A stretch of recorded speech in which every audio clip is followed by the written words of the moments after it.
بسم الله الرحمن الرحیم. قدرمندو لیدونکو اوریدونکو او ګرانو هیوادوالو سلامونه او احترامات مې ومنئ.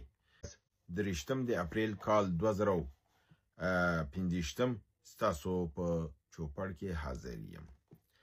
لومړی د جهادي خبرونه، وروسته هغې نه سیاسي تبصرې دي په نړیوالو او منطقه‌ایي او سیمه ییز مسایلو باندې چې ډېر مهم دي. نو نن مې دراخیستې، نن مې د ستاسو پوښتنې او تبصرې نه دي راخیستې، ځکه څو ورځې مې په تسلسل سره د دوستانو پوښتنو او تبصرو ته ځواب ورکړ. نړیوال تبصرې رانه پات شوې، نو یو ورځ که یو موضوع ته لږ ځای ورکوو، بله ورځ به بلې ته ځای ورکوو. راځم په 22 اپریل ولایت لکي مروت ولسوالي لکي مجاهدینو د پوځ پر مرکز حمله وکړله او هلته د سپکو او درنو وسلو نه یې کار واخیسته چې په د هغې کې د دراسکوف په د هغې مدد سره هم دوی حمله وکړله او مرګ ژوبله یې اړولې ده. امنیتي کمرې او وسایل ویجاړ کړلی شوي دي. همدارنګې په 22 اپریل راپور دا دی چې 2 ورځې وړاندې جنوبي وزیرستان د شکتوی ولسوالي آرین خوله سیمه کې مجاهدینو د پوځ پر پوسته برید وکړ. ترڅنګ یې د 4 عسکره وژل شوي دي. هغه 4 عسکره چې د دغې حملې ترڅنګ یعنې هلته په ګزمه روان وو او د حملې په وخت کې دوی هلته ولیدل، دا 4 عسکر هم وژل شوي دي او په پوسته باندې هم حمله کړې ده او په پوسته کې د برید په نتیجه کې لویه مرګ ژوبله یې اړولې ده. همدارنګې په 22 اپریل شمالي وزیرستان ګړیوم ولسوالۍ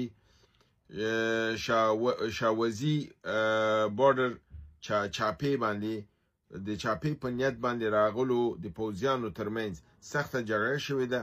3 تنه پوځیان وژل شوي دي، ګڼ شمېر نور ټپیان کړلی شوي دي او په همدغې جګړې نه پس دغې د غرمې په مهال چې شروع شوې وه تر ماښامه یې دوام وکړ. مجاهدینو په دې حمله کې کوم زیان نه دی لیدلی، خو پوځ په عامو خلکو باندې ډزې کړي دي او په دې کې د توغندیو نه کار اخیستی دی چې یو کور باندې دا توغندی لګېدلی دی، یوه ښځه پکې شهیده شوې ده او ماشومان پکې زخمیان شوي دي. همدارنګې په 22 اپریل جنوبي وزیرستان مکین ولسوالۍ شیرنري سیمه باندې په پوسته باندې مجاهدینو حمله کړې، ځاني او مالي تاوان یې ور اړولی دی.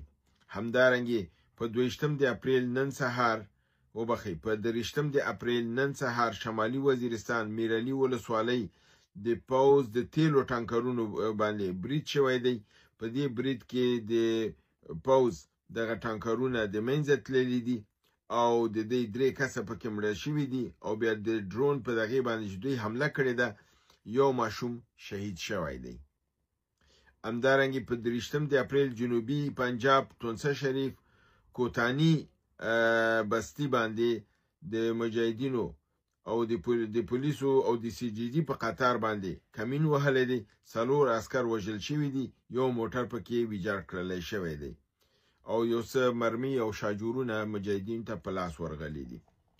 همدارنګې په 23 اپریل نن سهار لکي مروت ولایت لکي ولسوالۍ سرکټۍ مچنخیل سیمه باندې مجاهدینو د دراسکوف برید کې یو عسکر وژلی دی او بیا ورپسې د درندو او سپکو وسلو په دغې باندې حمله کړې ده.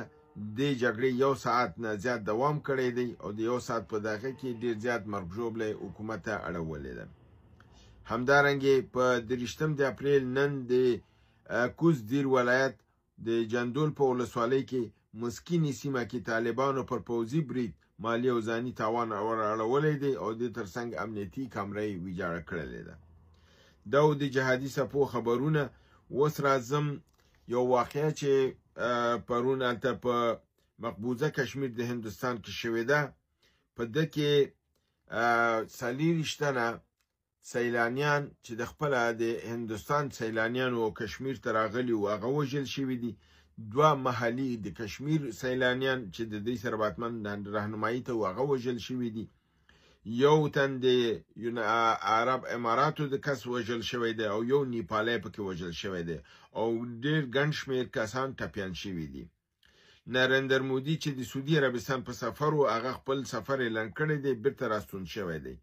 ټرمپ چې د عربي اماراتو او قطر او د عربستان سعودي په سفر باندې راتلونکی دی د سیمې ته دغه عمل سخت غندلی دی او د دې دغه یې کړی دی چې دا باید د تحقیقات وشي او خلک مجازات شي.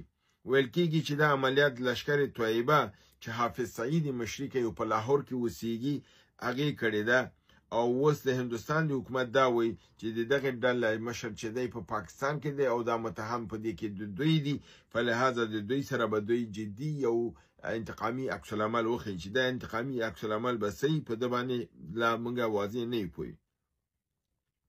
او د هغې دا هم وایي چې د دې عملیات چې د حافظ سعید د ډلې یعنې لشکر طیبه په ذریعه شوی دی دا اردو د پاکستان کړی دی. هندوستان د بدل ګواښ کړی دی خو پاکستان پرله په افغانستان کې د لشکر طیبه په ډله باندې اړی چې دا ادعا کوي چې دا لشکر طیبه یعنی د افغانستان راغلی.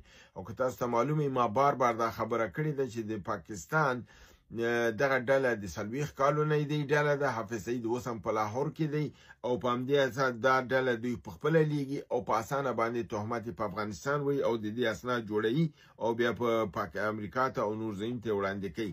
خو فکر کوم چې دا ځل امریکا او هندوستان به په ده نه غولېږي او انشاءالله د پاکستان چاره به کوي. بل خبره دا ده چې هندوستان له افغانستان سره نږدې 15 ټنه واکسینونو د مرستې ژمنه کړې ده. همدارنګه روسیې خپل ډیپلوماټیکي اړیکې د سفارت په کچه لوړولو غوښتنه کړې ده او غواړي چې دا دغه لوړه کړي او په رسمي توګه باندې د افغانستان اقتصادي په پروژو کې برخه واخلي او دلته سهم شي.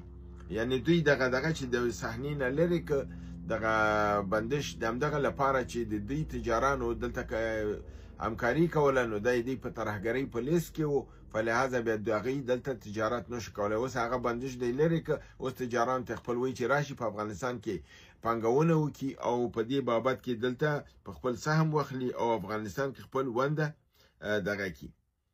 نو د روسیې د خوا نه دا دغه دی د هندوستان د خوا نه مثبت قدم دی او انشاءالله چې هندوستان دغه سفر چې مودي راعلان کړی دی او فعلا د هغې په حساب کابینه په ده ناسته ده چې خبرې کړي دي چې پاکستان ته څنګه ځواب ورکړل شي او پاکستان کوشش دا کوي چې دغه عمل خو یې کړی دی خو دا بار د افغانستان او زموږ مظلوم ملت او په اسلامي امارت باندې واچي.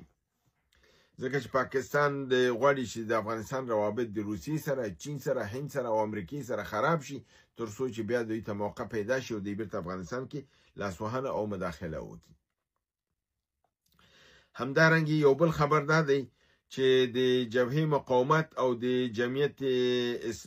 جمعیت اسلامي چې د عطا محمد نور په رهبرۍ باندې دی د خپل د ذات البیني اختلافاتو په وجه نه دوی د مجموعي ملي برای نجات افغانستان دغه چې دوی جوړه کړې وه په ترکیه کې او 21 ډلې پکې وې دغه جبهه مقاومت او جمعیت اسلامي د عطا محمد نور د دې ډلې نه وتې دي او دا انشاءالله زما په همغې خبرې تصدیق دی چې که تاسو یاد وي په تېره اونۍ چې کله عمر داودزی د دغې مجمع ملي برای نجات افغانستان د اداري مسؤل په حیث باندې وټاکل شو دا ما تاسو همغه وخت کې وویلې چې دغه اصلا د ده ټاکل او د ده د قدرت په حساب په دغه چوکۍ ته راتلل د دې معنا لري چې دغه حرکت نور ناکام دی او مخ په خنثی کېدو دی او د خپل د ناکامي اعلان دوی وکړ.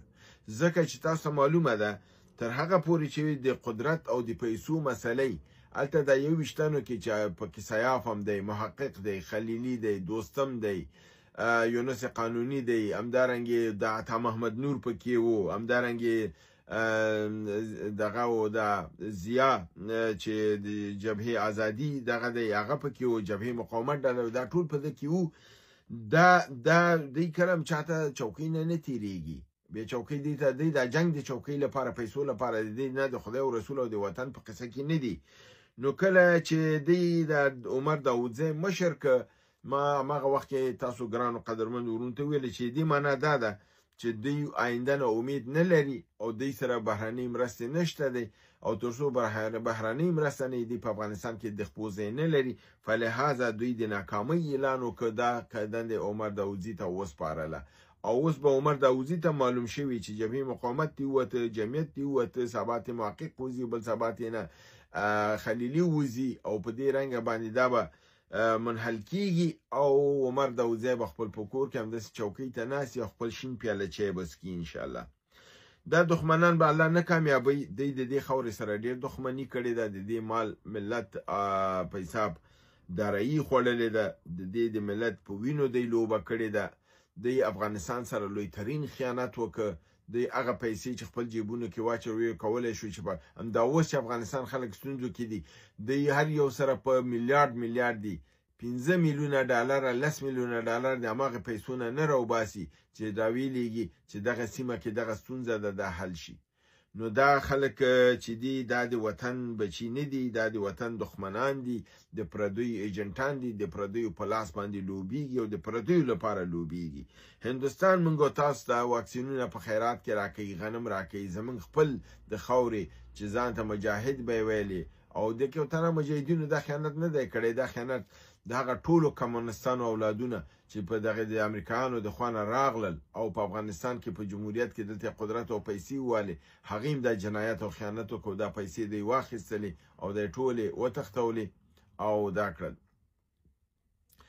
دا د دغې په حساب خیانت دی د دې ملت سره او د دې مظلوم ولس سره چې دوی کړی دی او دوی اوس فعلا په موضوع چرچو کې دي. اما زموږ مظلوم ملت چې دی هغه هیڅ هم نه لري.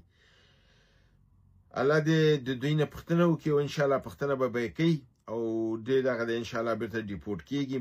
خو د دې جنایتکارانو سره خپله د امریکا استخباراتو دې کسان هم دي ځکه هغوی په دې خیانت کې لاس درلوده. نو د ده دغه به انشاءالله یو وخت کې د دې ملت وکړي. هیله ده چې دا برنامه وګورئ، خوښه کړئ او دوستانو سره شریکه کړئ. تر بل برنامې تاسو په لوی رب العزت سپارم. وما علینا الا البلاغ.